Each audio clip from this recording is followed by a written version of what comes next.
சமீபத்தில் கிடைத்த news 10th result தெளிவாக கிடைக்கப்பட்டுள்ளது. அதிக மதிப்பெண் எழுதிய ஆண்களை விட பெண்கள் உயர்ந்த இடத்தில் இருக்கின்றார்கள். ஆண்கள் கேம் ஆடியவர்கள், கேம் பைத்தியமானவர்கள் முதல் இடத்தில் மதிப்பெண்களை பெற்றுள்ளார்கள்.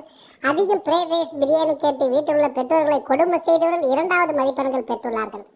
இவர்கள் அதிக நேரம் டிவியும் மொபைலும் கடைபிடித்தவர்கள் தான் முன்னணி பாஸாக உள்ளார்கள் என்பது புள்ளி விவரம் தெரிவித்துள்ளது. அதிக நேரம் புத்தகம் வைத்து படித்து அதிக நேரம் கண்காணித்து எழுதப்பட்டு பழகியவர்கள் 2ஆம் மதிப்பெண்கள் 3ஆம் மதிப்பெண்கள் எடுத்துள்ளதாக செய்திகள் வந்த வண்ணமாக இருக்கின்றது.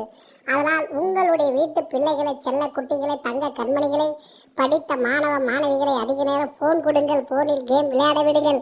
அதிக மதிப்பெண் எடுத்து உலக சாதனை படித்து உங்கள் குடும்பத்தை முன்னேற வைப்பார் என்பது இந்த டுமுக் சேனலோட, சொம்பு சேனலோட உங்களிடம் நான் அறிமுகமாவது. சப்ஸ்கிரைப் பண்ணுங்க, பண்ணா கட்டிப்போங்க. அதை பற்றி கவலை கிடையாது. உங்கள் பசங்க கேம் ஆடணும், கேமில் நோய் வரணும், கண்ணு போகணும், காது வெடிக்கணும், போன் மூலமாக பல பிரச்சனைகள் வரணும், எதிர்கால மாணவர் வாழ்க்கை கெடுக்கணும். இதுக்கு முக்கிய புள்ளி பெற்றவங்களாக இருக்கணும். அதான் என்னோட ஆசை, கனவுகள். 10ஆம் வகுப்பில் அதிகம் பாஸ் ஆனவங்க, கேம் ஆனவங்க இருக்காங்க, பெற்றவங்களை கஷ்டப்பட்டு இருக்காங்க. ஸ்கூல் அன்றைக்கி தான், ஸ்கூல் இன்னைக்கு என்ன முக்கியமாக டெஸ்ட் வைக்கிறாங்களோ அன்றைக்கி உடம்பு சரியாக போடும், தலைவலிக்குது, ஃப்ரெண்டு நின்றால் தான் இவர் நின்றுவார்.